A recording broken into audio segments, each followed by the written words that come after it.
这能在厨房装空调的老板，那一定是疼老婆的呀！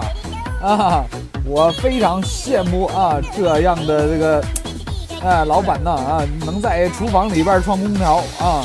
这空调按理说啊，装在厨房里面啊，它确实是比较容易受到煤气的腐蚀啊。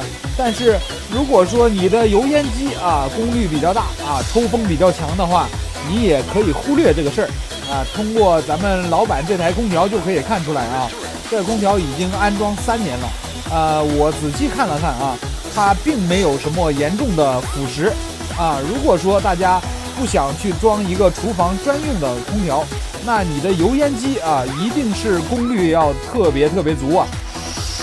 这个空调清洗呢，老板是自己啊之前洗过的啊，这老板也是个能人，我告诉你们啊，他这个一会儿啊给你们看看那另外一台空调啊，那老板那个改装啊，那是相当的炸裂啊，这个脑洞那是相当的大啊。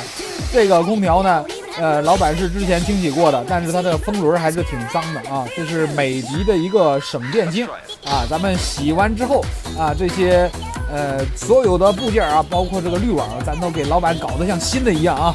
看看就是这个污水啊，不是特别脏啊，这个空调啊。一会儿咱们看下一台。